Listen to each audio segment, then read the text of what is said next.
Hi,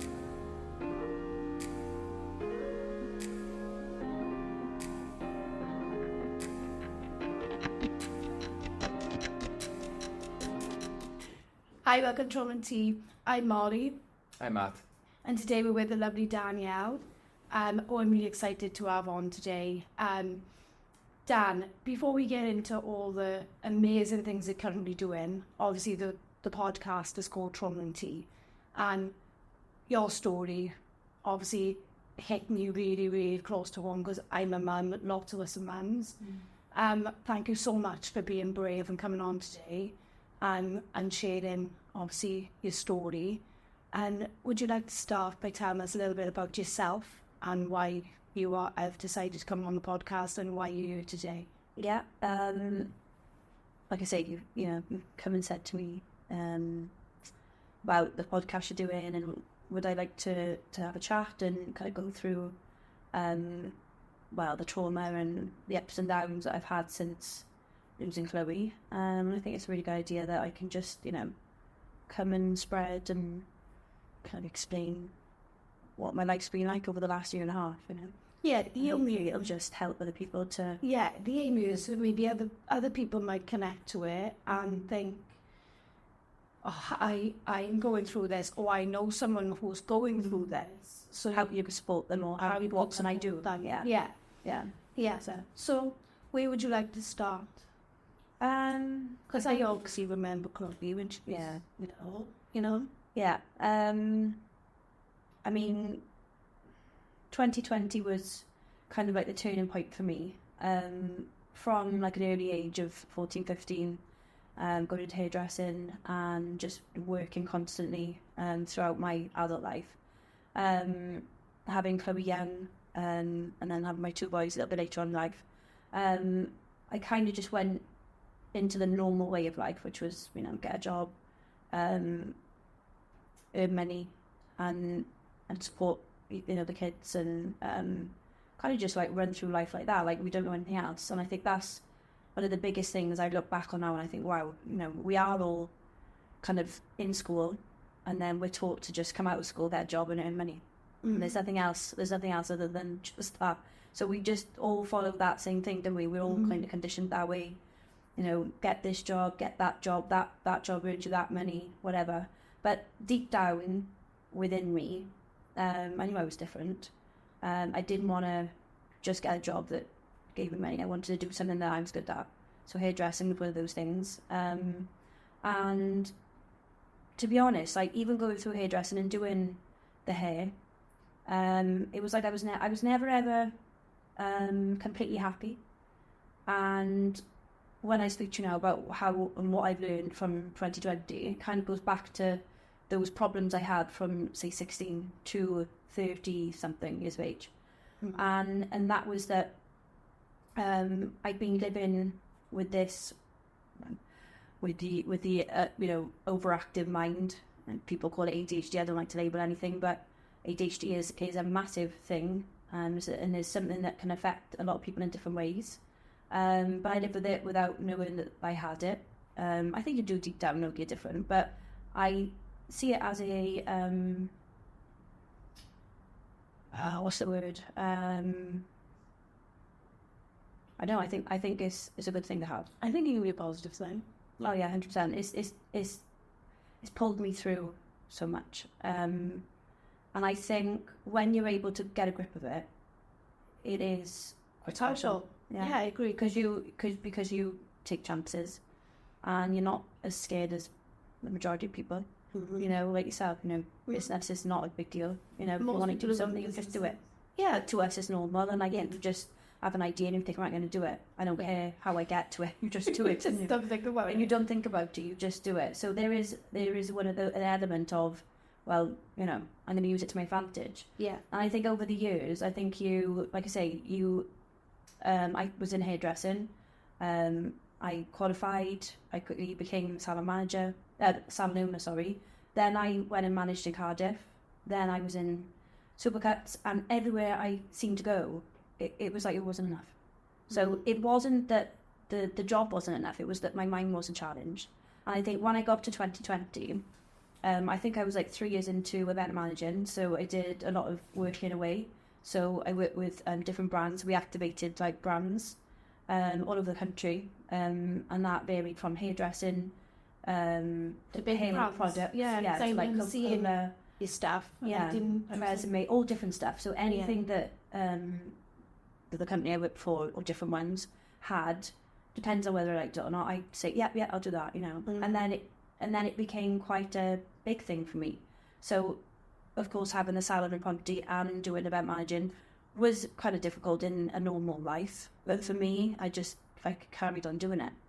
And then obviously COVID hit, and we couldn't work in the salon. I was against wearing masks. I didn't want to be told I had to do this and I had to do that.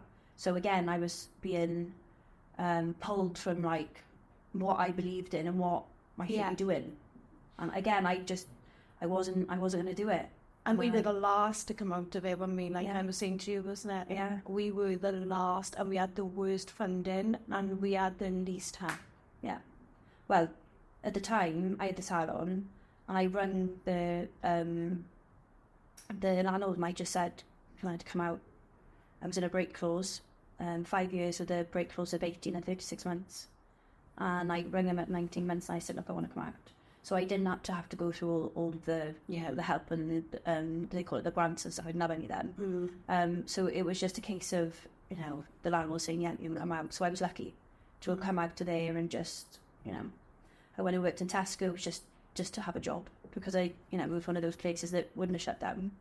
I was there for 16 weeks, and honestly, like as lovely as it was to meet people, I found it one of the most difficult jobs, because it just didn't challenge my mind. And I think at that point I just thought, you know what, I'm just going to take time out and I'm just going to find myself. And it wasn't until I watched Jamie Redwood, who was a guy over in the Rhondda, who was actually doing, like an hour session for 12 weeks. And he went through managing the mind, emotion and physical body. And knowing that all those three managed and balanced together will actually give you a better quality of life. And I watched his video on YouTube, and I thought, oh my God, this man's in the mountains, he's like, I don't know where he's got in water. Like, I wanted some of that, and that's what I did. And if it wasn't for him, and for me being the person I am to just jump in it and say, right, okay, I'm going to do it, I don't think I would have been able to then come to where I am now, into Chloe. So a part of me believes that the universe, going into spiritual then, looking back, it kind of took me on a path of where I needed to be. Because you can't prepare yourself for losing a child. You can't. Even with all the journey that I'd gone on and learning all the things that I'd learned through TikTok learning, through reading books, which I'd never done, ever. I went to great schools as a child, and I could have read books when I didn't. I needed to read it. I couldn't sit down and read a book. Yeah. And when I met Jamie Redwood, who trained me, and he taught me about mind, meditation, going into cold water therapy back in 2020. If it wasn't for all of those lessons and those learnings, I would never have read a book. I would never have learned the things I've learned about my body, about who I am, why I am, how I've become who I am, and being able to sit in those things and allow those traumas to come through. Yeah.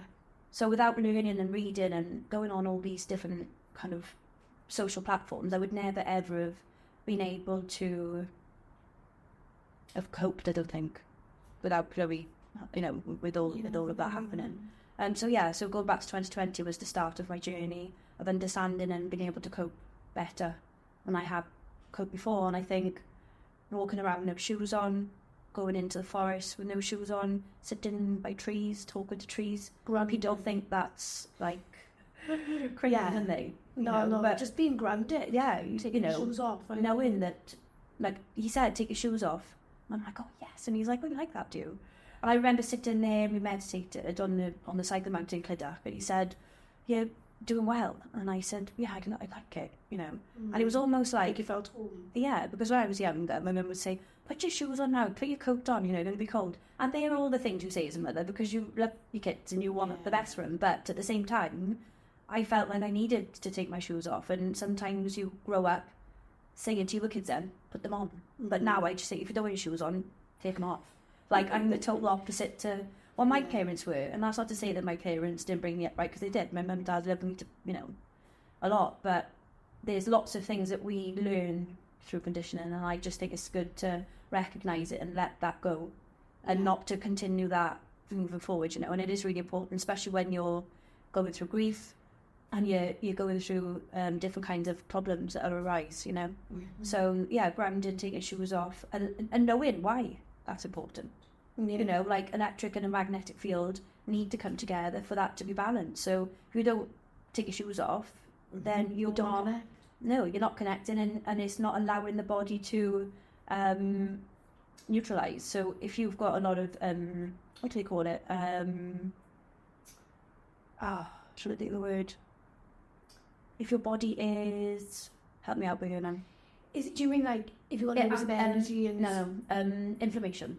Oh, so if you ground 30 minutes a day, it actually reduces the inflammation within the body. So going back years and years ago, you know, if you were to take your shoes off, you probably have less inflammation, and you know. So yeah, it is what good people to don't do now, and people don't have time to go around. Don't run our feet, so we don't have any connection, do we? We don't. You know, to neutralise the body. So little things like that are natural, and they're good. You know, it's the way to go. And then obviously running, having exercise, regular exercise. If there's an emotion coming through, don't shut it down. Bring it into your heart, change it. You know, if there's problems that you kind of feel with your parents growing up, and you resent certain things, I think it's really important that we understand why they did those things. Not my family, just my family or anyone's family. For anyone to have a disconnection between families, it's usually because of the understanding, not understanding why or how, or you know. But being able to just being able to just understand what they went through, why they did what they did, and then understanding it and then letting go and accepting it helps you to let go of resentment, and then allows you then to just flow through your life and think, right, okay, I own my life. You know, I'm in control of my life. You know, I understand why these things happened, and not become a victim to anything of your past, you know. So I think those things are really important. I think in 2020, learning all those things, for me, was one of the biggest, most important things I've ever done. And cohort therapy is another one. Yeah, getting into water. Yeah, my daughter had 5 months off school, and all she did was go to Tenby for 5 months, and she did cohort therapy regularly.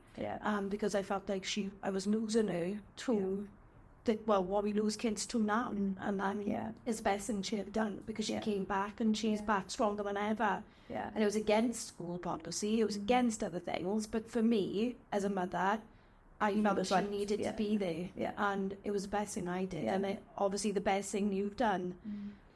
It is. Can I ask, just to give a bit of context to the listeners, can you tell us a bit about Chloe and what actually happened in the journey? Yeah, so Chloe, my daughter, would have been 19 next Friday coming, the week Friday. She would have been 19, and she passed away in 2022. At 17 years of age in a car accident. The driver was a drug driver, and from that accident, she passed. Obviously, you know, it's been on the telly, it's been in the news, it's, you know, it's nothing that nobody knows. They'd gone out playing with her friends, and that evening she was alone, quite late at night, and still out. And the boy obviously had said, look, you know, we've got a lift, you know, come with us. And I think they'd already paid £10 for the lift. And they were in a car, there was no drink driving, and the boy had offered to grab his car and be able to take Chloe home a few hours later. And they got in that car, and you know, the car come off the side of the road, and the accident killed Chloe instantly. And he survived, didn't he? He survived, yeah. So we obviously, you know, we went to court with that. We went to High Court as well, to see if we could get any more time, because obviously, you know, a death like that need to be sitting for a longer time. Remind me how what was his sentence? So the first sentence was 3 years and a few months, which we didn't think was right. So we took it to High Court, and we managed to get 5 years, 7 months. but because of him pleading guilty, they take off 25% so far. So, you know, that in itself is difficult to digest, because it's, you know, we live in a life sentence without Chloe, and yes, and 5 years, and then serving only half of that is not enough time to sit and think about what you've done and how you're going to come out and rebuild your life for that not to happen again, you know. And to know as well that he'd been stopped previous times, which hasn't gone out in the paper, which I wasn't actually aware of that. No, I wasn't actually aware of that. Yeah, so my next question was going to be, do you feel like obviously he's like got remorse because is easy on himself, but then he's done it previous times, so he'd been stopped 5 times prior to this, and I gave him 25%. So he'd been stopped 5 times prior for, you know, drink driving, but when he got to the station, he'd blown under. So released him, didn't give him a drug test, and that's why now Gwent do. So if they blow under now for alcohol, I have been told that they do give drug tests now. If an alcohol one fails, so they pass it, then they instantly give a drug test now, just in case, because obviously it's the drugs in the system. When the car was crashed, he was under the influence of 3 different types of drugs and alcohol. And that was a big thing for me, because I said, well, if he'd been drug tested prior, then that may have stopped him from driving, and that may not have occurred. You just don't know. So obviously this wasn't something that was very publicised. Yeah.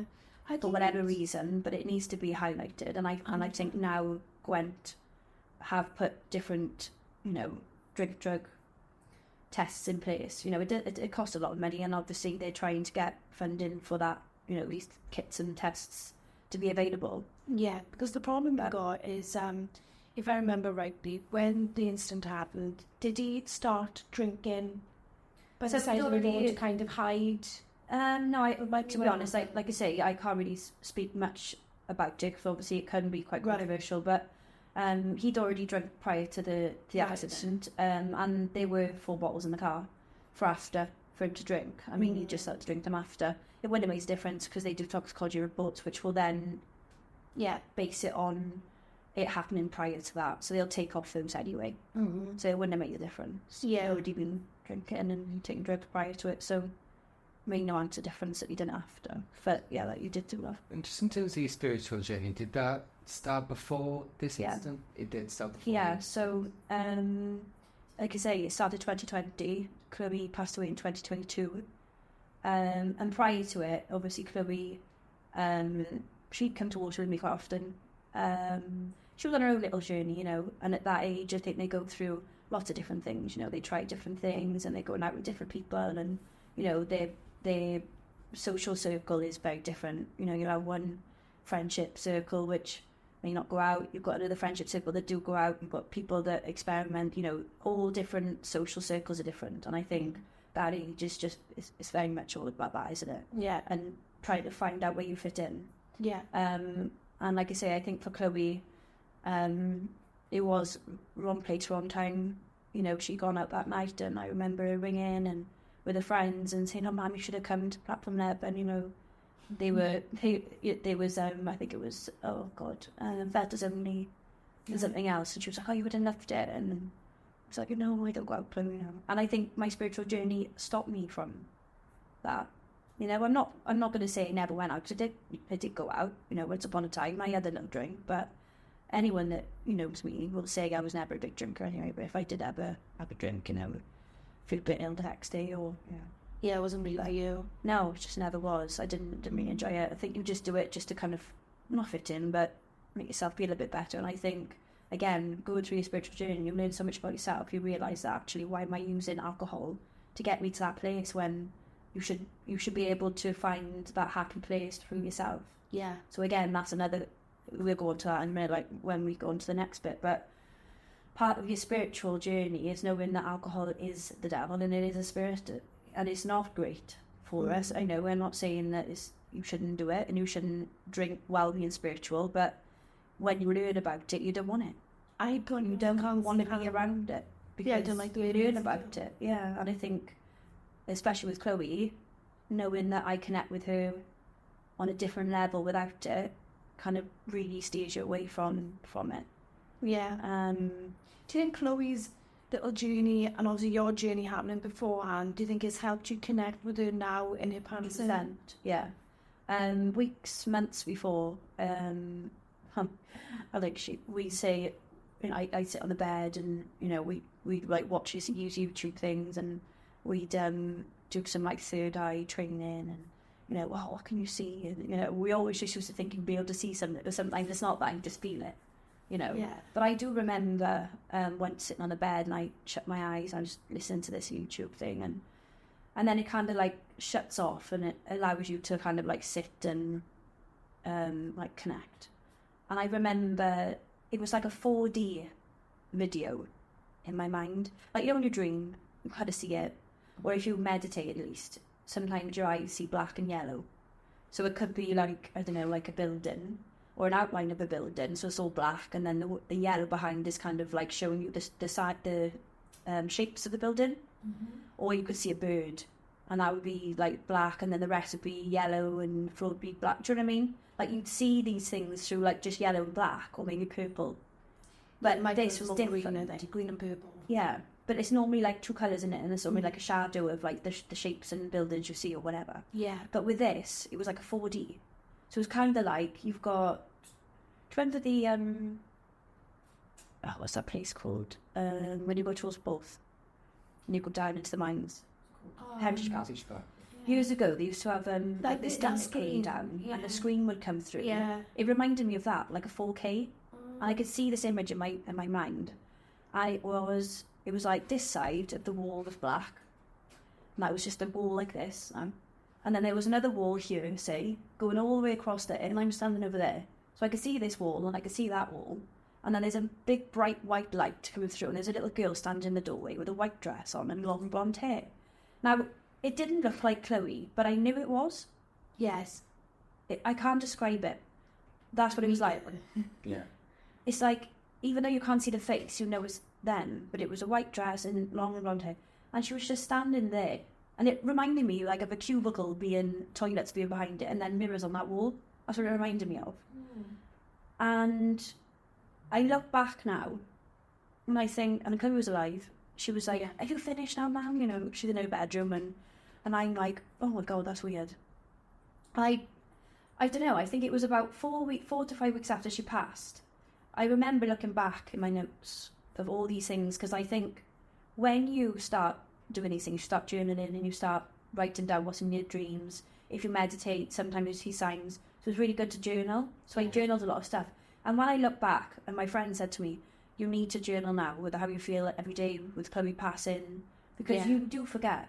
Yeah, you do a lot stuff. Because your body shuts down and doesn't want you to remember certain things, especially traumas. As you'll know yourself, you know, there are things you go through every single day and they're painful.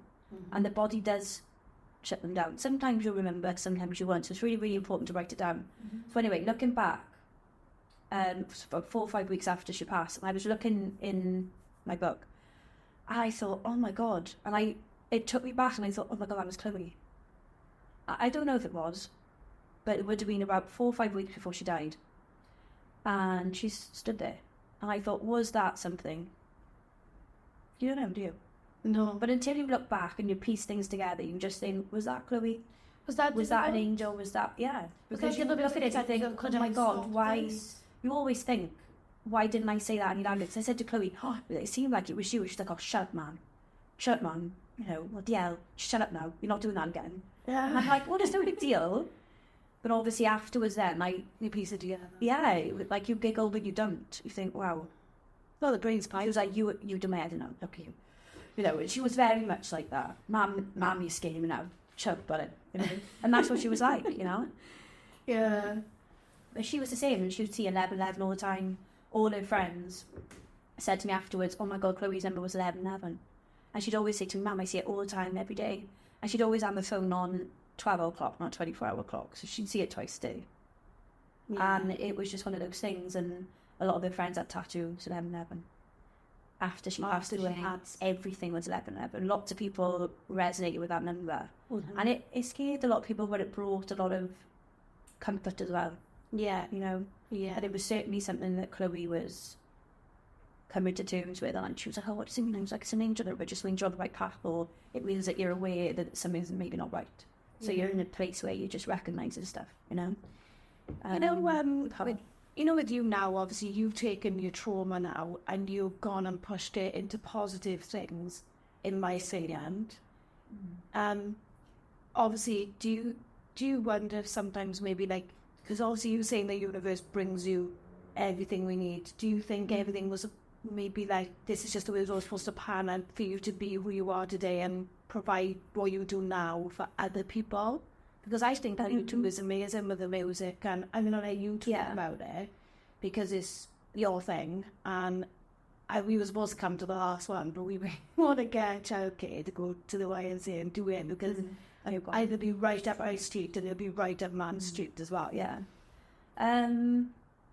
Is that hard to think about, or is that something you've ever thought about? What now? Being spiritual and thinking maybe these things. I've always known I'm different. I've never really followed the crowd.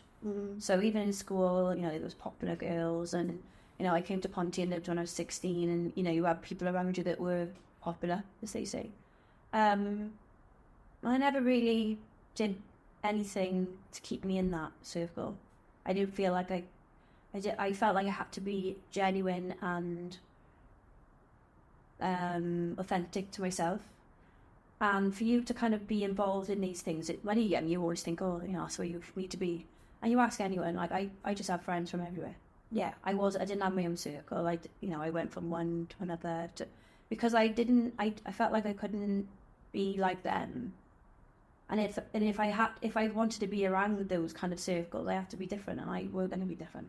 Yeah. So I think from a very early on age, I knew I was always going to be me. So I was always going to be just me and our friends from this job, that job. Yeah. From, you know, cleaning my kids and dressing, whatever. Yeah. And I just think I can't stick to a circle of people because I think I grow. And I think we're all meant to grow. Yeah. But I think for me, like I say, I knew I was different, and I knew that something in me was different. And I think going through this spiritual journey isn't about love and light, because it's not. Spiritual is all about a strong person coming to terms with how and why we are who we are, and being able to be better and to be a better version. And that's not easy. And especially like going through all these painful things and feelings I feel without Chloe. You know, I know people are like, oh, you know, you're really happy doing this and you're doing that, but there's not a day that goes by where I don't cry or I sit and think, oh my God, why am I here? Without getting upset, that the reality is, if I'm going to be here, then I've got to find happiness from somewhere. And people don't see that side of it. No. And is that where you started doing? And that's where I started dance came in. So when Chloe passed, like I say, I got boys, I got Jack Alfie, and everyone would say, "Oh yeah, you've got to be here for them." I think you would have no idea, how hard it is to want to continue life, a normal life, just because you've got children. Don't get me wrong, if it wasn't for my kids, I wouldn't have a reason, but that isn't always enough of a reason. Because I don't want to exist for my kids. Like, I love my kids more than people think you should. So people think that you stay around for your kids. No. You can't just stay around for your kids because you're going to give them a miserable life. Yeah. I want better for them than that. So as much as they are my support, I can't exist in this physical realm. I've got to find a reason to want to live here. And for them to have a mother that's happy, that has a purpose. Yeah. I think when you go through an enlightenment, and you go through understanding who you are, why you are, and what you are, and what your purpose is, all of those things help. And like I say, all these things I've learned haven't come from mental health. They haven't come from the NHS. Unfortunately, there's not enough out there. I've done all this myself through looking and searching and manifesting what I am and what I know, and meeting people of the similar ways, you know. And like I say, every single day I think, what am I doing? And that element of thought, thinking, what's the point, comes into my head every single day, maybe a couple of times a day. But like I say, going back to when I first lost Chloe, I remember getting up in the morning, and before I opened my eyes, you know when you're in a dream, so you're kind of unconscious, in a state, like you're in your subconscious in you, you're dreaming. And then even though you're still sleeping, your eyes are shut, you're conscious. Does that make sense? I do this. So imagine now, you're in bed, you're sleeping, you're dreaming. And then all of a sudden, one of the kids gets up, goes to the toilet, and in your head you're thinking, oh no, don't come in here now, wake me up, because I'm still in a dream. So it's kind of like you're in the dream, but you're conscious of dreaming. So at that point, you're awake, okay? Your subconscious is, and your conscious mind are active. So at that point, you're awake. And at that point, I would cry every morning. I don't know when it stopped. But I remember messaging from his dad, saying to Jamie, I just don't know if I could do it today. And I remember going back on messages thinking, oh my God. And I remember when those awful accidents happened up the road there, you know, over in Bailey. Yeah, it must be quite true for you. Yeah, speaking to one of their fathers. And I remember thinking, how did I feel at this time? And when I went back and I spoke to Gav, I remember the messages I was sending, and to read them back was unnerving. To think, and it takes you back, and you think, shit, I couldn't get up in the morning. Yeah. So before I even opened my eyes, before I even opened my blinkers, like I like, oh my God, I got to do it all again. I've got to go through the same pain. I've got to go through the same trauma. I've got to go through the same life with her not being here, with her not passing a test, without her in my life. Was like, why? Yeah. And I can't remember when that stopped, because I get up sometimes in the morning and I go through the same thing again. But over time, those come back in different ways. So like you drive in the car, you see the funeral home, done it again. Takes you back to that time when you dressed it, put it in the coffin, and all those things come back. And then somebody else passes away, and then you see how they're doing it, and then all the funeral things come back. So everything that you do, everything you watch, all comes back. Yeah. You put a song on, or you drive down a road and you've been there before, or I don't know, you see somebody of Chloe's age having a child, oof, comes again. Then they pass a test, oof, again, got a boyfriend, oof, got a girlfriend, oof. All these things are triggers. Yeah. And you don't realise when you lose a child that those triggers are going to continue for the rest of your life. So even though you feel like, oh, I'm okay for a minute now, an hour is okay, I'm cool in this hour, as soon as you go down that road or something comes on the radio talking about something, oh, my mum and a daughter, and then every single day something will trigger you. And you can't just throw it to the back of your mind. You just got to bring it into your heart and think, do you know what, I'm going to live like this for the rest of my life. You have to start trying to accept it. And that's all it is. All you can do is accept. Yeah. And then remember why you're here and what you're going to do to continue to be here. Yeah. I never understood suicide until I lost Chloe. Yeah. Because you go through so much pain in oneself that you think, do you know what? Like, I wouldn't want to kill myself, but I've thought of ways whereby I wish somebody could just take me from here, because you don't want to live in that pain anymore. Yeah. And then I had started understanding people who did want to be here. Yeah. Because I think you're only one way. You can only think one way. If you've never been through certain things, you're never going to understand another person's mind. Do you know what I'm saying? And it's hard to understand other people. Yeah, because if you've never understood it yourself. So for me to know how difficult it is to live in a life whereby you're in loss of a physical person, which was my child, and to live with that pain, I certainly understand why people do suicide, because sometimes if you haven't got children, sometimes if life isn't enough, you just want that pain to disappear, and you start to understand it and think, why is there not any help available, or such help? And I remember many times I think my car had broken down and I had to get a train from Ponty. The trains had cancelled, I had to wait for a bus, and there was two girls behind me and they were like laughing, coming from work, really young. And all of a sudden it just comes through, and I thought, oh, I'm not here. And you just can't control all the pain. And as much as, like I say, I've read the book Eckhart Tolle, my friend San, one of my best friends, gave me a book to read, Eckhart Tolle, The Power of Now. And in there it says you need to become the observer of the thinker. Because pain feeds pain. And the only way you can dissolve that feeling is by becoming the observer of the thinker whilst in the pain. So then it dissolves that feeling. And I remember thinking, Dan, not now. And I become the observer of the thinker for it to dissolve, and then I'd stop. And all of a sudden, I'd hear something again. So even though I'm not thinking of a negative, and I'm not thinking of a past, I'm not thinking of a future, my present is actually showing me that these two girls are here, and they're reminding me of Chloe. Yeah. So in that position, I was like, oh God, and it just overwhelmed me, and I started crying. It was the most, and I felt embarrassed. So I'm standing there, and I'm like, I get on the bus. There's people coming on the bus. I don't want anyone to see me because I don't want attention drawn to me. I don't want to become a victim. Yeah. Right? So you're on the bus, and I'm like, and I can't control myself. And I'm like, oh my God, I can't do this anymore. And I get off the bus, and I'm in crisis, and I'm like, I just don't want to be here anymore. Honestly. Just from two girls that were just enjoying life, and you think, oh my God.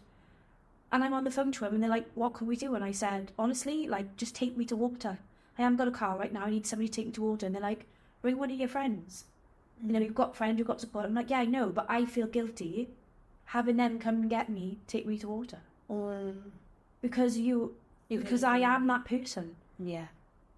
And you're just in that, sometimes you just need somebody that has a job to come and get you. Not rely on a friend. Yeah. And as much as my friends are very, very uncomplicated and so supportive, I don't want to put that pressure on them because that's how I feel.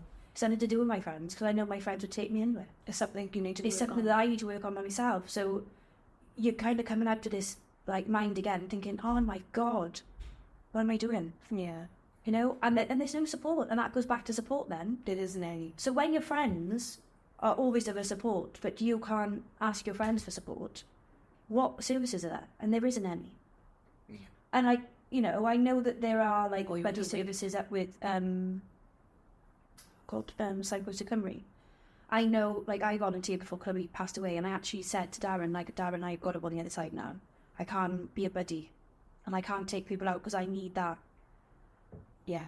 But you've got to contact people, I get it, to get the support. And like I got through counselling, went through counselling, had to wait a long time for that. And when I had it, the lady said to me, you've actually brought out traumas in me. Oh, so I can't counsel you. Oh, wow. This is not a secret. Oh my God. This is from mind. And the woman was lovely, and that made me feel like I trusted her. I was enjoying, to a point, talking to her. But from how I feel and how I think and what I learn, obviously you speak to them then. Mm-hmm. And she said, like, you've triggered something in me that I thought I'd been able to settle, and I haven't. So you've actually taught me something, and I'm so glad I met you because you've allowed me now to release this suppressed feeling that I need to work on now. But I'm not enough to support you right now, so I need to put you back in touch with mind, and I need to find someone else. And at that point, I just felt like I was let down. Yes. Even though I wasn't, she was doing her job. I felt like I was let down because I was like, well, I don't want to speak to someone else a minute. You've got to build just about got a relationship with you. Yeah. Now I haven't got you to speak to. And I said to her, do you mind if I ring you again? She was like, can't. Again, so you've gone down that route. I did reflexology, a couple of sessions, and then the lady Gunhill. So that was with Jewish. I don't think they supported me, and I'll quite happily say on here, that's how I feel. My kids haven't been supported. Schools still haven't got support with the kids. I was going to say, what types of did they do outside? Did they do nothing at all? Nothing at all. There's a room in Ponty Highway Jack can go and speak to somebody, but that's about it. I really resonated with that part that you talked about in terms of being the observer of the thoughts. That's something I do when I meditate. Kind of, I try and picture the thoughts as like cars on a highway instead of chasing the car. Yeah, watching. Watch it fast. Yeah. I think that's really powerful. Also, something you touched on, Ali, which I thought was quite powerful, was go on purpose. Because it sounds like after the trauma that happened, you kind of lost a sense of purpose for a little while, For a little while. It seems like you've kind of regain some Yeah, sense of purpose. definitely. It seems like that's been an important part. Yeah, because I think before Chloe passed, my purpose at the time was learning about myself and then go to water. And for anyone that knows, between 2020 and 2022, it wasn't just me. There was a couple of us that used to take out quite a lot of people. Mm-hmm. So people would contact us and say, oh, can we come to water as well? And can we try this and we'll try that? Not good, but we know. We did have a little WhatsApp group, but never ever very big. Because again, I didn't want to be the same as everyone else. I didn't want to have a big group. Yeah. I didn't want to set up a big water group because I feel it's too much. So cold water therapy. Yeah. So a lot of people came and did a lot of cold water therapy. People who were depressed or just wanted a different mindset. And like I say, I started with Jamie Redwood. From then on, I met Reese from Inch by Inch, who did a walk on a Friday, who had a lot of people come Friday. We did like a 5-mile walk. From then, we met Leighton, Katie and Rihanna came just prior to that. And then I'm trying to think like how it started. It kind of started that way, and then we met other people then through us going, and people would then be like, oh, can we come as well? And it was lovely because throughout the 2 years, we made lots of friends. I mean, you make friends and people drop off, and you kind of grow. Other people grow, and everyone's different. So you've got to accept that that person's on that journey or that part of the journey, that person's on that part of their journey, and you kind of just branch off. You're not meant to stay with people that you meet always forever. Some people you are, some people you're not. But it's all about accepting that's their path, that's your path, and you have to just lead by yours. Yeah, and that's kind of like what the 2 years was about. Cold water therapy, meeting different people. Some people stay, some people go, and that's just life. I'm the type of person who kind of picks in and out of water therapy just because of time. Yeah. But if I lived near the, down most west. places. But No places should go to clinic. I should. But it's hard. I should, yeah. You've got to make it a priority. If you've got to make it a priority, then there's no reason why you can't do it. I absolutely But it's what your priorities are in your life. Because I did find it really good at the time when I was struggling really bad in my physical condition, and I had loads of inflammation, pain, and I used to go down to my mum lives down west, and we go to Carpet Hall, and we do the moon swings. I still do some moon swims. My favourite swims, the sturgeon. Every year I like to do sturgeon rolls, because my favourite one. It's like bleeding bread, and I always go Carpet Hall, one swim. It's amazing. So, Dad, I've seen you come in with this, and you mentioned that it's Chloe. So, is it Chloe? It is Chloe, yeah. So, if I get nervous or I go somewhere new, I take it with me. So, I've got a box, obviously, for anyone that knows. We've got Chloe up in, what's it called? Flint half. Oh, right, yeah. So, obviously, me and the dad had half and half. Mm-hmm. So, obviously, Gavin put his ashes in, and I kept mine full in the house. So I haven't actually filled that back up, so that's still from like a year and a half ago. So I went to Cape Verde, took it with me. It honestly, if that ever got lost, I'd absolutely cry. But yeah, I take it everywhere. Waterfalls, new walks. If I'm ever nervous, I bet she loves it. If I'm ever nervous, I take it with me. We're gonna go back to cold water. Dan's gonna go back into what was you saying? Why you love it? Yeah, why I love it, and how it really helps us mentally. So for anyone that doesn't know about the ego too much, ego is a place within us that likes to feel safe, likes to stay where it knows best, right? And then there's another side of us that will want to try different things and want better for us. So if there was like a cold water barrel over here now, and I said, right, I'm going to jump in, the first thing you'd think of is, oh my God, no, it's freezing. But then another part of your brain would say, oh, I don't know if maybe I should. And then you're battling all the time, aren't you, with these two little brains that say, I want to try it. No, I don't want to be cold. So when we do actually go into water, we do actually take the plunge, and we're in there. If you can go past the 4 or 5 minutes of the painful part and try and stay there for about 10, 15 minutes, then without realising, the ego is dissolving, and it's allowing the other side of us to kind of work through and grow with what we should be doing. So by going into water and training yourself to pass that ego and shut the ego down and be like, no, bugger off now, I'm going in. This is good for me. not only does it give you the scientific benefits that has been proven with Wim Hof and all these science, tests that have been done, it actually helps the ego too, to become more manageable. So, maybe somebody would never have gone in there, and then after a week going in maybe every other day, by the end of that week, they've suppressed that and they're in a place where they're able to manage it. And then when they come away from water, something might occur in their life. Could be a business idea, it could be anxiety, it could be that they didn't have any confidence in maybe walking into a room with that many people, or do you know what I mean, or talking, say in work you have to stand up and do a seminar, or it could be anything, a presentation, whatever. If you've gone to water for say a couple of weeks and you've gone past it, your brain will start to think, well, hang on, I did that, why can't I? And it does, it changes how you look at things, and it does new pathways. It allows you to become more confident with yourself, and the ego kind of like, it dissolves a little bit more, and that bigger part that wants to grow and find new things will want to explore. I think for me, like I say, cold water is great. Not only does it do all of that, connects you with nature. If you're out in a waterfall, make sure you go to safe places, but if you're out in a waterfall and not just outside in a barrel or in a tin or whatever, if you could go somewhere that's free and it's safe, even the sea. I love the sea. Then you're able to kind of sit in nature and just take in that, There's nothing better than natural flow of water.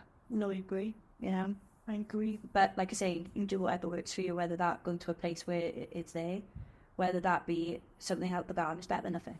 Yes. Yeah.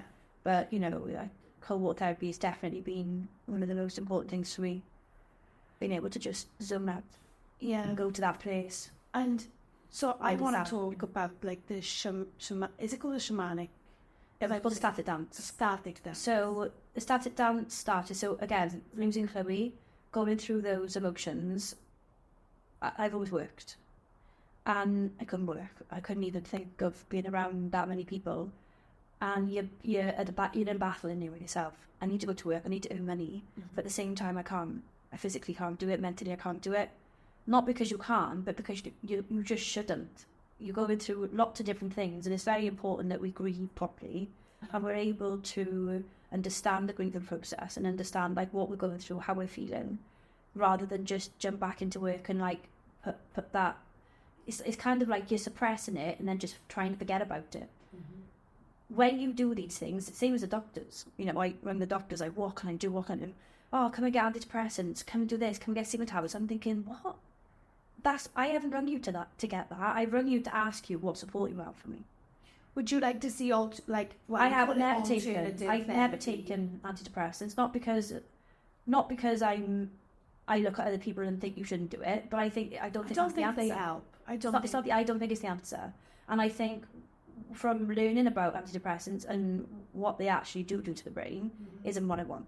And so what they do to the body in general. Yeah. And I think for me there are other ways of coping, and now he's going through, like you said, dark moments and whatever you want to call it. But you've got to go through those things to grow and take wisdoms from things. And I think when you set it in the mind and think, right, okay, I'm not going to be hard on myself now. I'm going to have to live on less money. I'm going to have to manage and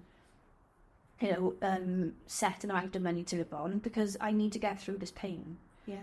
But at the same time, the only thing that I could really think about at the time was hubby. And that was for months and months and months. And then I got to a point and I was just like, I'll kind of go outside and walk sometimes because that wasn't enough. And then it became, I think, I still went out, don't get me wrong. And the easiest way for me to go out was when my friends said, right, we're going. Because they said, what can we do? And I said, look, honestly, I can't just go out to water right now. We're offering back. I can only go if you're telling me we're going. Yeah, you needed to be guided a bit. Yeah, so as much as I wanted to just cry and do this, and I was very conscious of I need to get out of it because I was battling with myself at work, my purpose, and I'm just wasted. I felt like I was wasted away, there was no purpose in my life. I was just a mother, a miserable, pained mother to Jack and Alfie. Yeah. Not a particularly happy partner for Jamie. Not a particularly happy daughter for my mother. And anyone that looking into that would have said, well, it doesn't matter. You're the one going through this. But to me, it did matter. Because if I was going to continue to be like that, I was never ever going to grow or be better or have any sense of wanting to be here. And that's really important for me. So as the months went by, I remember going into the forest on my own. I think it was like January, February. I can't really think like exactly when it was, but I remember Gemma Bynum, one of my friends. Now, we'd seen her on a walk, and like we got talking. We hadn't anywhere anyway, and she was going to this like women's circle down in the Swansea. And I think it was cancelled, or I can't remember. But the lady said, "Look, we don't give money back, but we will give you a ticket for us to have to dance." And she said, "Should we go?" I was like, "Oh, I don't know where it is." So we were looking online. I was like, "Oh, so you know we come around. That's how I land." Yeah, and me, Rhiannon, and Gemma decided to go to start a dance. I'd gone to my mother's to go to a yoga class with Kim, my friend, and I was like, "Oh, you know, I'm going to this thing next week." And I said, "Why don't you come?" They were like, "Oh, I don't know." So we were all looking, and I was like, "Oh, they do cacao." Now, I had only known about cacao prior to that, and that's honestly the only reason I went was because of the cacao. Okay. This is the weirdest thing. But cacao, it came to me from learning about the Live Love Healing Hub. Have you heard of that in Park Canal? So in Park Canal, they've got like a healing centre. They do everything from fresh. So they cook food fresh, and they've got like fresh fruit, smoothies, everything is like anti-sugar. It's all great stuff, right? Yeah. Peanut butter, I think CBD, peanut butter spread instead of butter. They sell... what's it called? Functional mushrooms down there, cacao, not ceremonial, but they sell the powdered form. Yeah. They do brain tap. They've got like a room in the back, so brain tap. Lie in the room, it's really, really lovely dark room. You put these headphones on, and it literally like goes into the brain, and you meditate, right? Then they've got infrared sauna down there. They've got these. Sorry guys, who listen to it, I can't remember what they're called, but the foot things that. Like air, they fill up with air and they do something to like lymphatic, I don't know. There's something that they do down there, and they do like yoga classes, they do lots of different things. They do like a running thing every Friday now down in Volcana. A5, you've got like these like brighter things, and they get people to get out. Yeah, so they've like Tess and Rico, who own it, they've honestly like opened this place, and it's kind of brought so many people into this world of like what can we do to create a space for people, and want to find better, and become better versions of themselves. And so it was from that place I found cacao. Obviously with me, if you know me, you probably do, when I learn about something, I'm going to learn it inside out. Yeah, right. I've always been the same. I've been a bit of a perfectionist. I don't believe in perfectionism now, because it can actually take over the brain and part of your ego, that you dissolve. But like I say, OCD is another thing which can really cling on to you. Again, that's a trauma which you've got to try and go through. But again, I like when I get to know something, I want to know everything about it. So when I started drinking cacao, I was like, right, I want to know about this. So when I started learning about it, I thought, as much as I love that you sell the cacao in powder form, I'm not drinking it anymore. Because when I started reading about it, yes, it's better than hot chocolate, because it's not as processed. But again, it's still not as natural as ceremonial cacao, which is chocolate that hasn't been put through a heating process. It's literally being sun roasted from the sun. So, anything natural that goes into the body is so much better than anything that's been processed or heated or whatever. So I'm like, right, I need to find this cacao.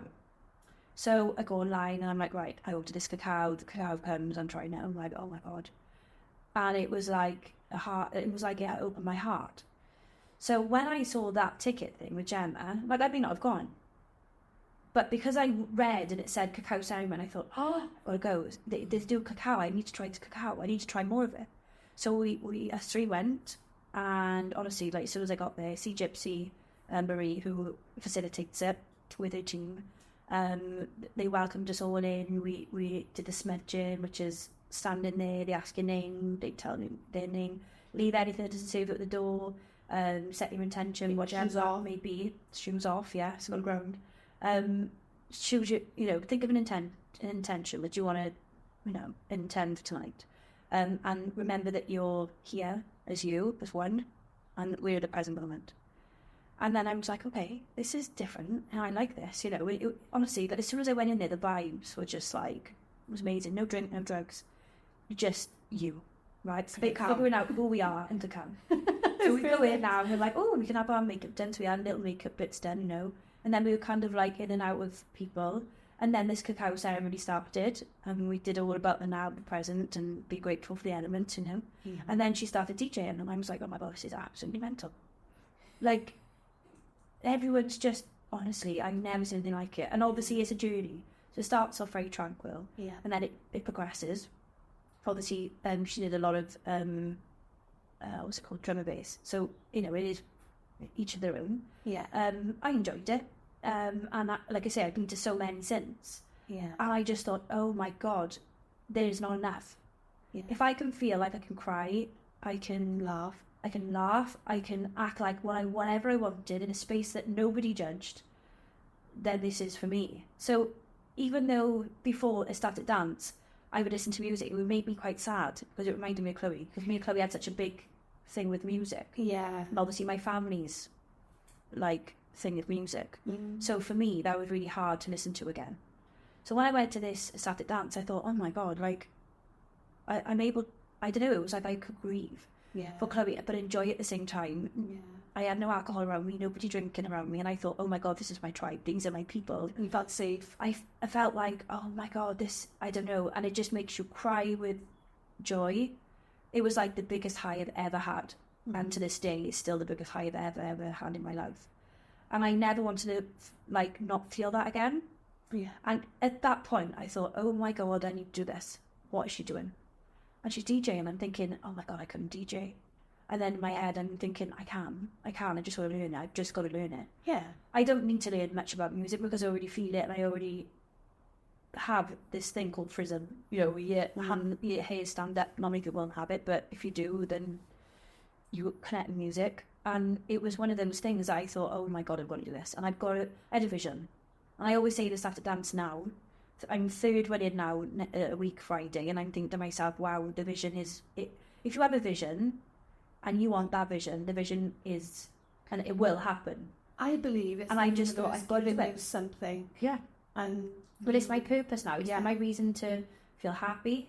Yeah. So with Ecstatic dance, very difficult. It was very difficult to DJ, and you could get frustrated. But because of the spiritual journey I'm on, which is all about learning how you feel, going through different learning processes, you stop. Same with Cacao. Right? And I thought, right, if I do this, I want to be able to do my own Cacao ceremony, which means I've got to be able to set it there. I've got to be able to package it. I've got to be able to design it. I've got to be able to this and that. So I started to drink Cacao from different places. And I thought, right, I want it from Bristol. So I get it from Bristol, Elements of Life, and the man there is lovely. You know, I speak to him one day, it's in my house the next day. Mm. So within a day, it's there. And he speaks to you about where it's from. We speak about how it's harvested, how they have a cooperative farming thing going on. So, you know, they're looked after and everything's biodiversity. So I know it's come from a good place. So I did all of that. So then I thought to myself, right, okay, I've got the cacao, I've got 5 kilos of this stuff. I need to get this out because I want everyone to feel like I do. Yeah, of course. Which is, nothing's magic. There's no magic pill and there's no magic solution. But cacao is antioxidant, it's an anti-inflammatory. It is the purest form of chocolate you'll ever try in your life. It gives you a euphoric feeling. And if you understand connections from the body, again, go back to that book, you will only understand it if you feel it. It's not something you learn, it's something you feel. Yeah. And with cacao, because it does open the heart, scientifically. Yeah. It opens the heart valves. Coffee is a nervous system stimulant, so it can make you a bit nervous, a bit jittery, give you energy, but not great. Dies off. But not great. Coffee's not good for you. Yeah. This is. Because it's not a nervous system stimulant, it's a cardiovascular stimulant. So that will allow the heart vessels to open up much bigger. So blood is flowing a lot quicker and a lot more. And again, you've got the antioxidant, anti-inflammatory, it increases serotonin levels. So I always say to people, you have to be your own therapist. If you're depressed, you think a dose, dopamine, oxytocin, serotonin, and endorphins. You know that to produce all those chemicals in the body, you have to do certain things that will increase those hormone levels in the body. So whether that be setting yourself a goal that day, not tomorrow, today, because we're not living tomorrow, tomorrow never comes, we're only doing today. So if you're going to set a goal of today, maybe doing your bed, maybe it is accomplishing something. It could be a form of exercise. So it is a good thing, yeah. And if you don't become your own master of your own mental health, and you think that relying on a service is going to be the answer, it's not, and you're always going to be in that same cycle. You need to wake up and realise that you are your own therapist, you are your own person. And when I go to ADHD clinics, they say to me, Dan, you are the only person that will do your life. You're the only therapy that you'll ever... And the woman says to me, every time I go in there, she says to me, Danielle, there's nothing we can do for you. You are your own therapist and you are your own therapy because of what you know. And that's the answer. Because you have to do those things every day. Of course. And I kind of, we both are on this train, that we agree. Would you like to see the NHS offer more, they say alternative therapies, but to me they're therapy in themselves, massage, Reiki, reflexology, ceremonial. Given, so like, like say you're given like a free therapy session with counselling, they need to offer that with the Sabbath dance, they need to offer that with lots of different things, because when you're in those environments and you're around those people, you learn off different people, you listen to people, you want to sit there and listen to how they've got through things, and even podcasts, listening to all these things will help people. It'll plant a seed, and once the seed is planted, then it starts. Yeah. And like I say, going back to cacao, honestly, you wouldn't believe it. I bought the cacao in August 2023, and only January the 16th, my first one? I can't remember. Because you did the 16th of February. I know, I wasn't saying now. I'm on it. Or it's only for that. I can't remember. I don't know, maybe it was a 20th, I don't know, I can't remember. But my first Ecstatic dash was the first time I ever put my cacao out to sell. So it took me from August to January to do it. Yeah. I had the packages, I had the money to do it, I just never did it because my mind wasn't ready. So rather than fight against time, I went with I just flowed. Yeah. And through cacao, I designed the packaging. I should have brought with me. The packaging, you see the colours, they came from the colours I saw with Chloe.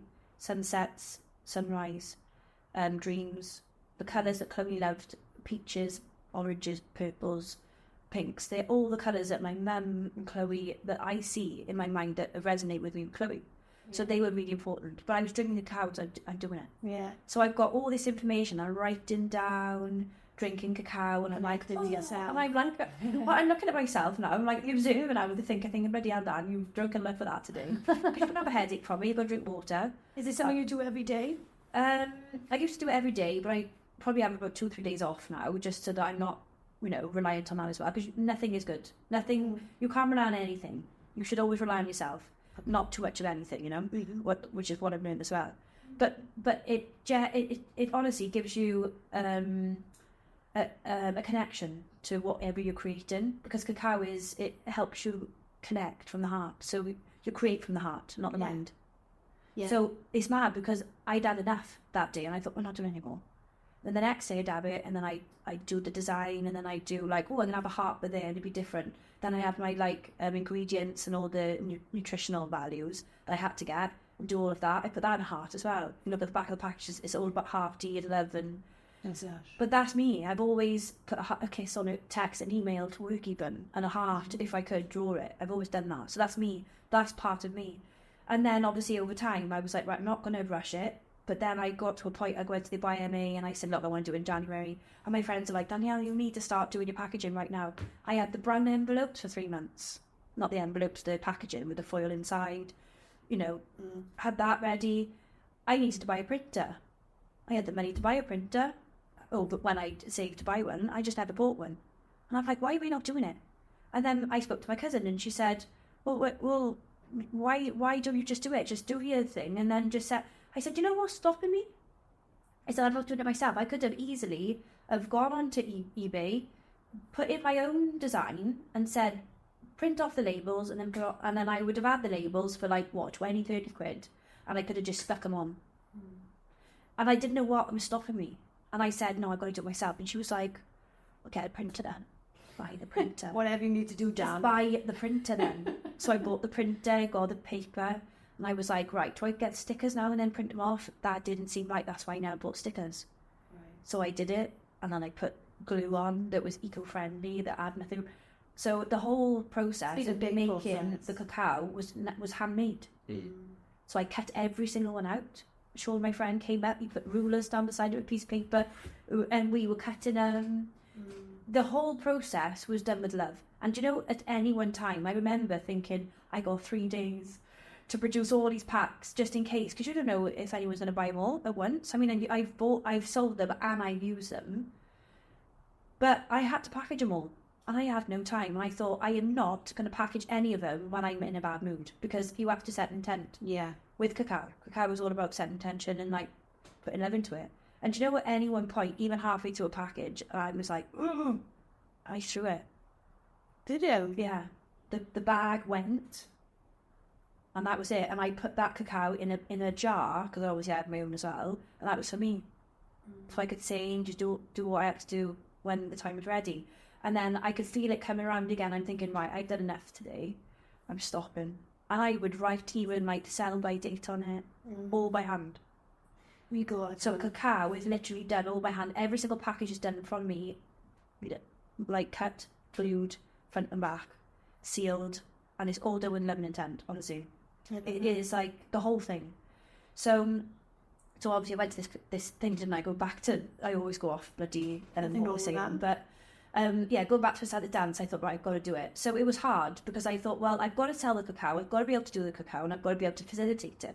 Yeah. I can't do the sound bath, because I can't do it all.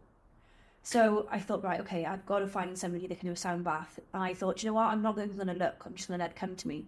And Larry Pugh, who lives in Abercynon, sent me a message, and she said to me, Dan, there's a lady that does yoga in Mountain Ash. I thought of you when I saw her. Sent me the details, and I thought, oh my God. What? So when I looked at her then, she did sound bath, and I thought, wow, crazy. And I just looked at her up on Instagram. I went to this place, she wasn't there. And you'll laugh, because when you meet her, if you come to Saturday dance, you'll meet her. And the first time we did a Saturday dance, we hadn't met or even said how we're going to work it.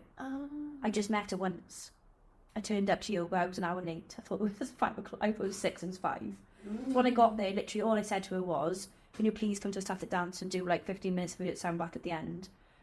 We'll sort out money or whatever. And she was like, no, I'll do it until we need to do it for nothing. And I was like, absolutely not. Like, you know, I've got to pay for the hire of the hall. It's not cheap. So we'll work it out together and we'll do it, right? Because that's what you do. You help each other out, and we'd never ever take that from her. You know, she's got a gift as well, and honestly, she sings and her vibe is. I can't even explain to her. You've just got to come and feel her around. So I went up there the one time, and I was thinking of actually putting a Saturday dance up there.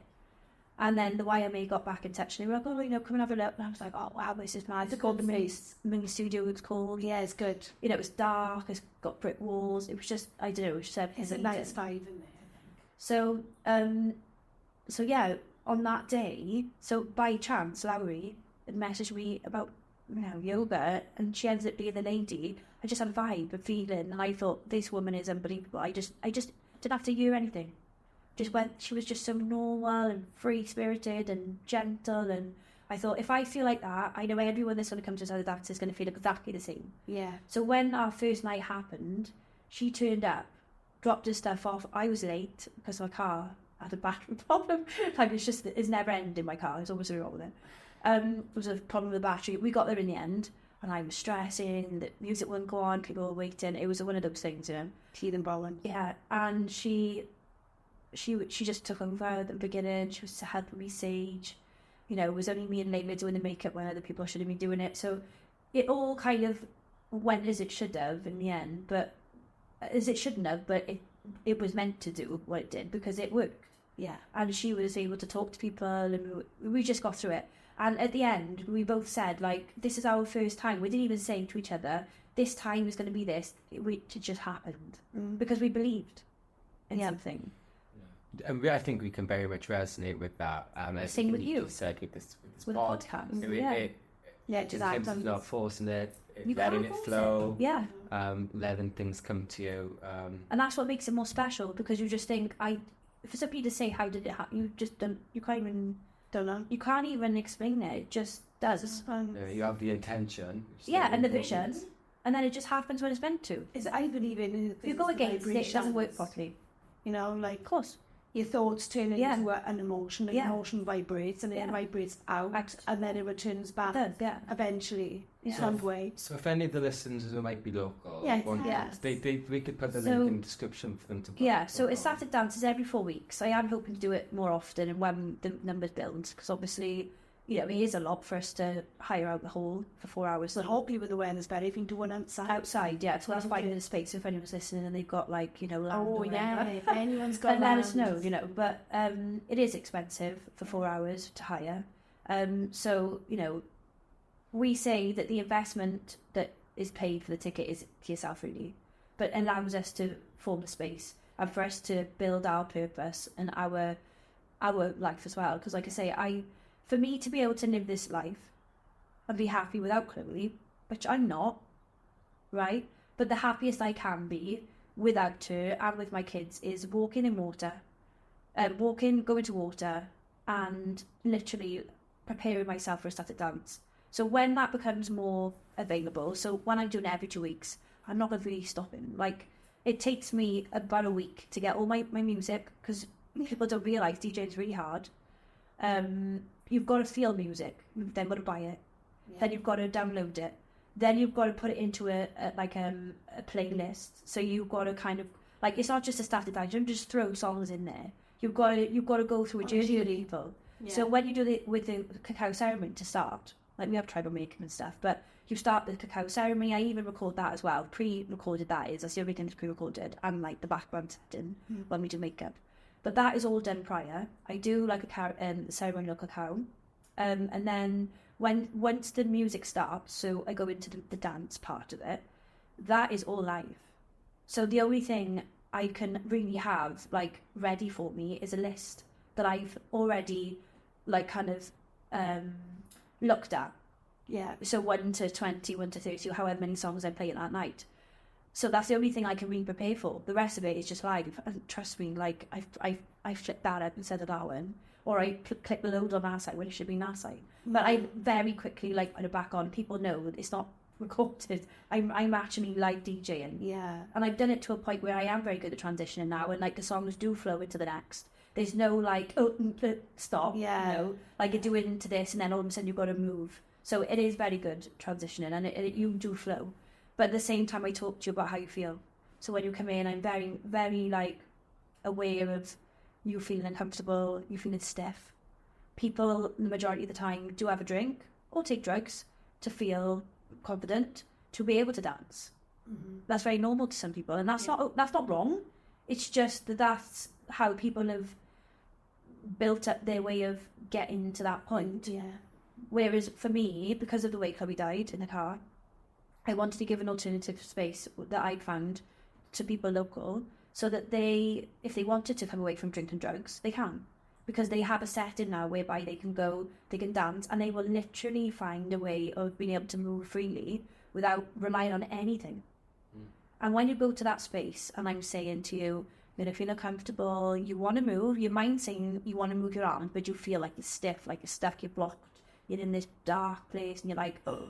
Imagine I said to you now, go like that, and start, you'd be like, oh God, no.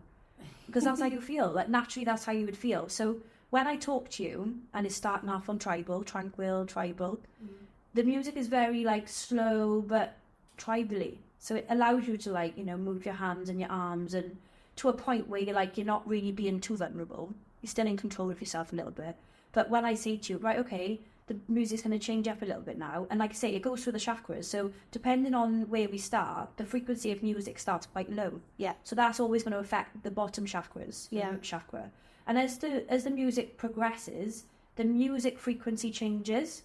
So you'll find that throughout the journey. The set, the journey will take you from the bottom to the top. To the point where you go through a place where you're like, oh, like you want to cry. Yeah. And it could be a really good song, but because you've got past that point where you're like, oh my God, I'm actually moving and I don't care what people think of me. Yeah. Because I'm allowing you to be aware of the mind. So when you're dancing, I'm going to say to you, what's your mind saying to you now?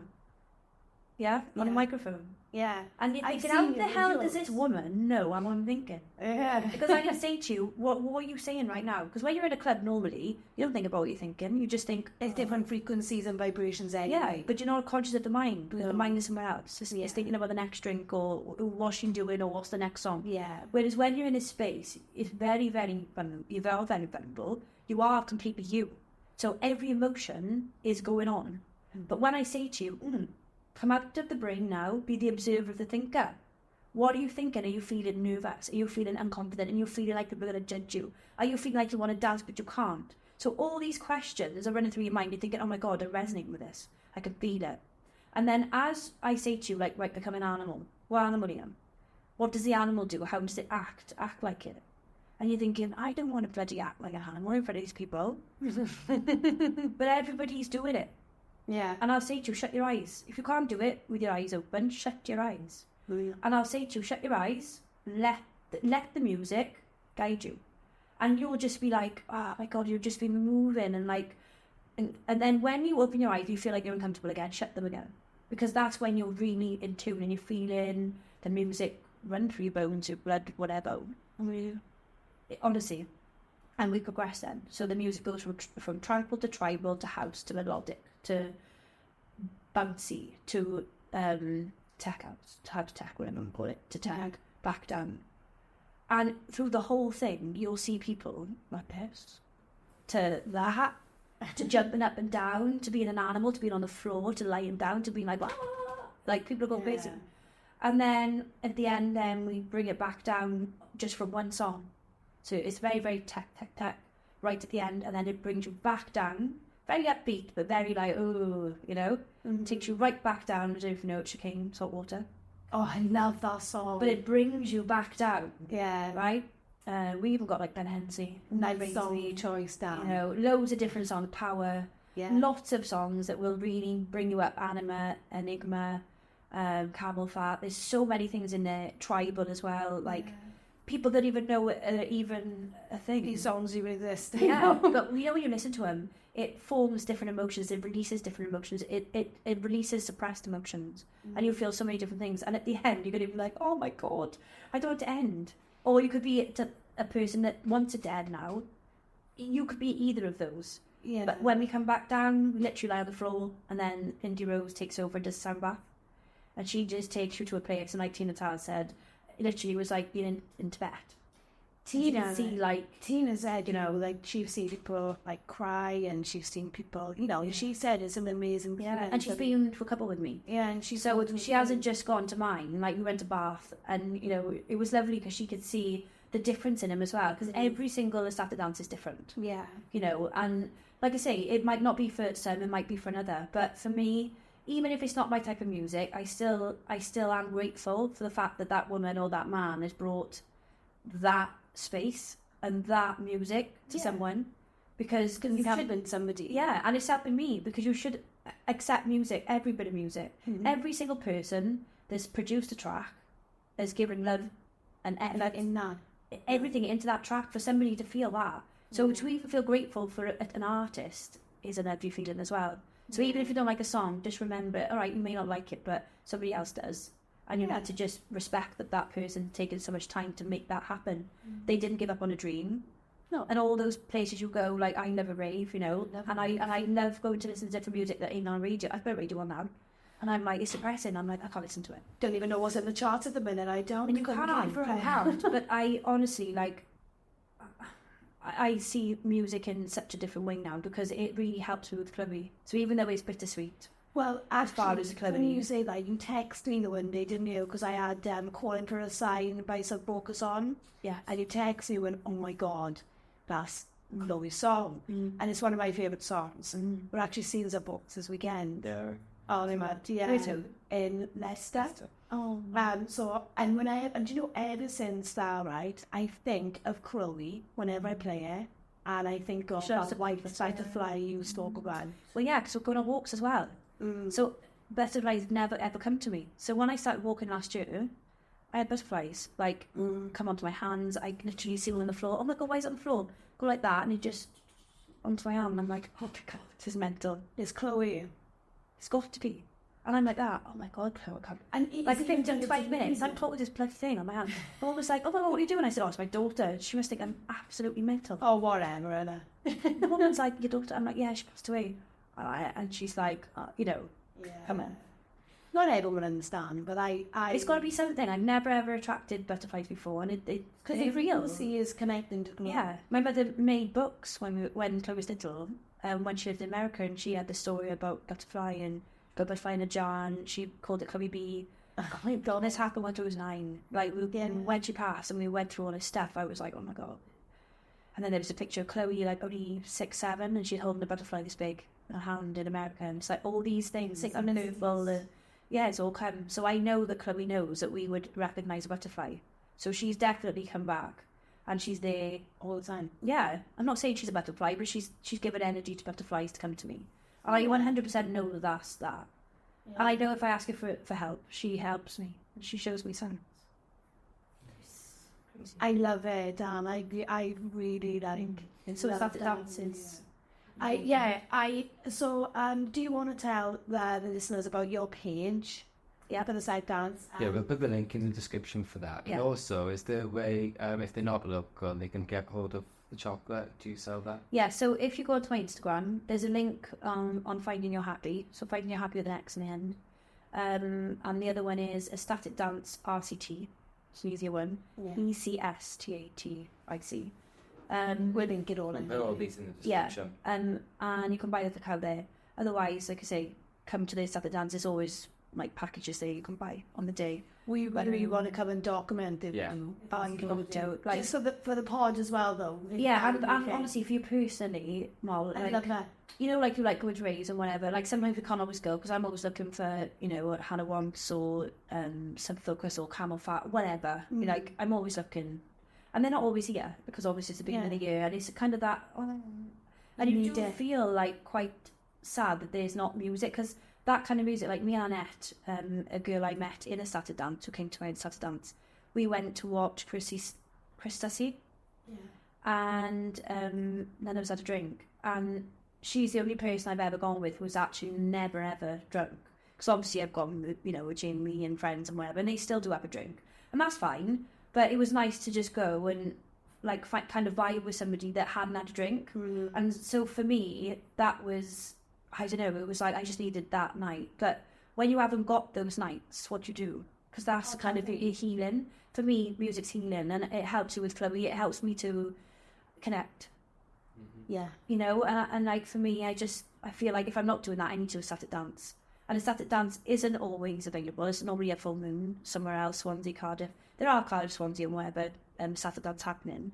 But you can say sometimes I've got like Alfie on that specific day, and I wouldn't want to take him because he doesn't like that kind of thing, So sometimes, like I say, it's give or take in it. But honestly, you've got to try it for yourself because it's like going to a rave. Yeah, I would love but it. It's a sober rave. And people are just like, I can't believe how this, like even the music. Yeah. I know a couple of people said it's really good. That I said, do you online me to climb in? Yeah, I do live. Yeah. It's spiritual rave. It's kind of like a spiritual sober rave. Yeah. And the music you listen to, if you went and watched the things that you go watch, honestly, that's what it's like. I can't describe it to you. We'll have to try with time to go to the next one and document it for the pod because we would like to push that on the pod. Dan, thank you so much. Good fun. And people just sit in a circle at the end and talk. Yeah. People in their own lives. Yeah. And closing circle is like the most important.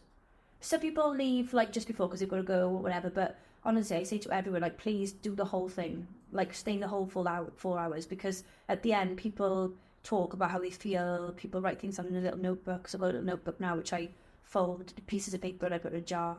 Okay. And at the time, we will like open them up and people can read them out, from the whole time that we've done it.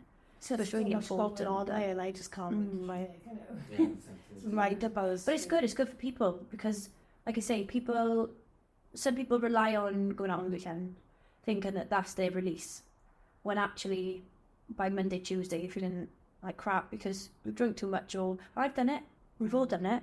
Tuesday ends and it's regrets. Yeah. And I just think you're not ever going to stop, and I'm not doing it for people to stop drinking. And I don't judge people that drink, and I don't judge people that take drugs. I don't judge anyone. I just feel that it's so important that we can feel that high from just being ourselves through music that's powerful, that's natural, that's, you know. And I think if you can find that in that, then that's an alternative. And if Chloe was here and that was available, I honestly don't think that she would have passed away, because I feel that had more youngsters known about these kinds of things, you probably wouldn't have got in the car. It's definitely In that something I want to bring situation. my daughter to. Yeah. And when I do come, I would love to bring my daughter, because I feel like... But there's six kids going next, not Friday. Yeah, so just to clarify, there's no age limit? There's no minimum age? So, obviously, babies we wouldn't advise because it's too loud. And maybe, I don't want to limit it. But at the same time, if you know your child, and you know your child would sit through something that was quiet at the beginning, and a child that would enjoy music, then bring them. Because I don't want to set any limits or boxes. You know, like we have people come with autism, with additional needs, who have messaged me. I'm not, obviously, confidentially, I wouldn't expose names, but I've had messages whereby, the parents are worried that they may not be accepted because they may disrupt them. I'm thinking, no, you come and you completely embrace that child and allow the child to be who they want to be. This is a space where people have to be accepting of different people. And so if they're not happy with that, that's fine. But they shouldn't have to apologise For being for that. Yeah. So I've said, you come and you don't worry about how they're going to act. You've just got to flow and just see whether that's right for them or whether it's not. And anyone in that space is told prior to that on the ticket link, please be open-minded. Come with an open heart, come with an open mind. If you don't come. Because everyone in there is accepting. In the same headspace. There's people that have been using drugs for 20 years who will be coming and trying it. And again, if you don't want to be around that kind of thing, then don't come, because there's going to be people there who have gone through addictions in all different forms, like drugs and alcohol. But this is for those people to have an alternative. They don't want to go back into that life. They don't want to be around people who may, put them in a situation whereby they may fall again, come off that wagon where they are in a good place. So this space is all about acceptance and just allowing people to embrace and to transform and to grow. And, so you're going to get a lot of different people with a lot of stories as well. And everyone that goes is on a journey. And I think if you can't hold space for somebody that's been in an addictive, situation with drink or drugs, then you shouldn't be in that space, because that space is for people to tell their stories and to tell you where they are now. Do you know what I mean? Yeah. So it's really important that people are just open-minded and aware that, this is a space for people to continue now and to have a safe space. The whole movement of it, and I love the fact that you've taken your trauma, and one of the most traumatic things you could probably ever go through as a person, losing a child, as you said. I want everyone to feel how I feel. Yeah. That's the only way I can describe it. Yeah. If I can feel like I do when I'm in a ecstatic dance and feel so proud of myself. Yeah. Because I felt proud, and Sea Gypsy put on that ecstatic dance the first one I went to. And I always I'm grateful to every time I go. I speak about her. Every time, even in my ticket link, you'll see her name there. And I speak to her now. And I honestly, if it wasn't for finding her and for allowing myself to see and feel how I feel, I couldn't have given this to anyone else. But you know how I felt about myself, the joy and the safe space that I felt, even in such pain that I was feeling. For me to be able to give that to someone else, to feel how I feel, is all I want to do. Because that is, honestly, I just want everyone to feel how I do. Yes, massive. What you've done is massive. And obviously, I just want to say thank you. I know you feel the same, so much for coming, because it's so hard to talk about trauma. And I just want to say I love the movement, and I can't wait to link up with it, because I want to really try about it, and we will. I want to say one thing as well about friends. So, I know we said a little bit about it earlier with trauma and stuff, and how did you deal with stuff. I really do need to say thank you to my friends, because you can't be a specific way. Like every friend I have are all unique and their own people.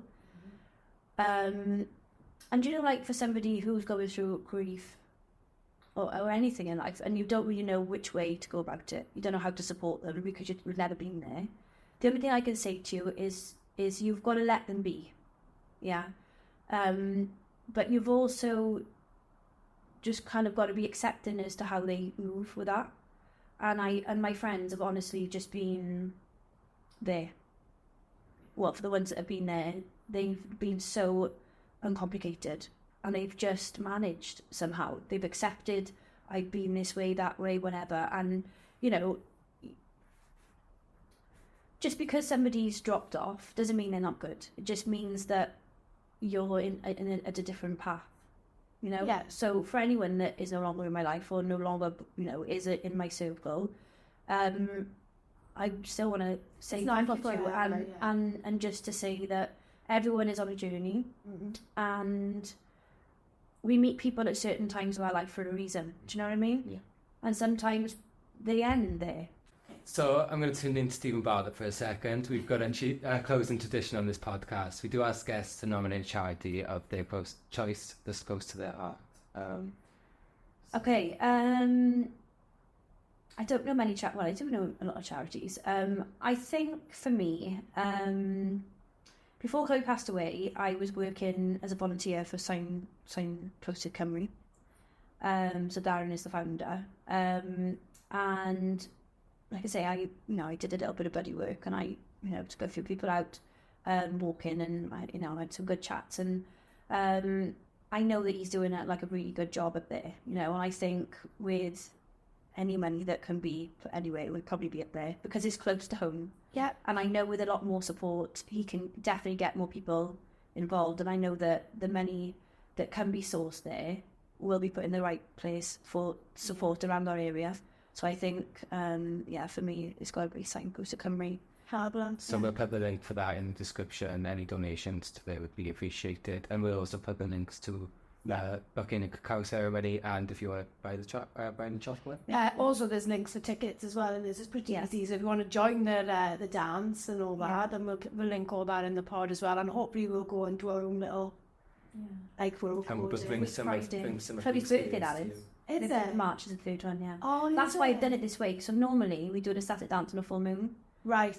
But because of Chloe's birthday being the 15th of March, I've kind of done it so the third one is, I know Chloe's birthday, because it's a Friday. We'll have to see what we can do.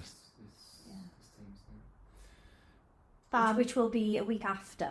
Yeah, 23rd, isn't it? Yeah, so the 15th is a Friday, so the next full moon will be the week later, Thursday, Friday. Thursday, Friday, Yeah. So again, getting them back onto that, I either do one directly a week later, or I have to wait 5 weeks. I don't know how to do that. It's so long view. Yeah. But again, like I say, I don't know how many people are going to go to the next one that soon. It's money, in it, at the end of the day, not everybody's got. But that, you said it's invested in yourself. Yeah.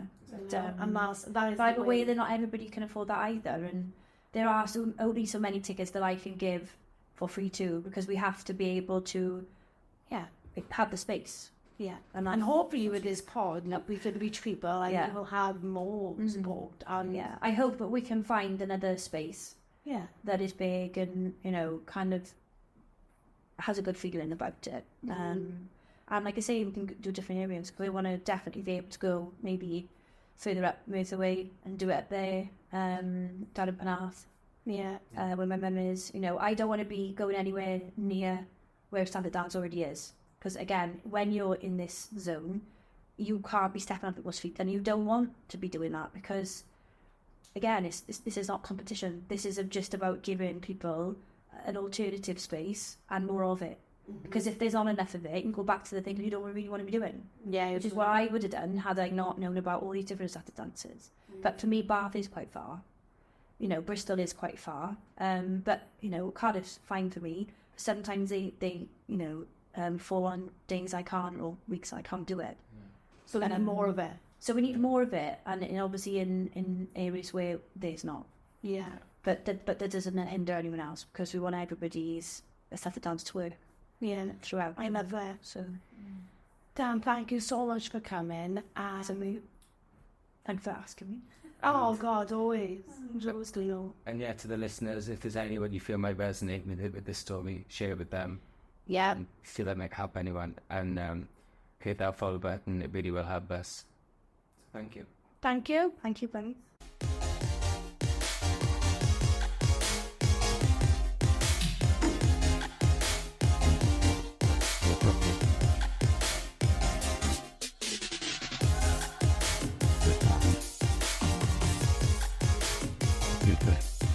Sure.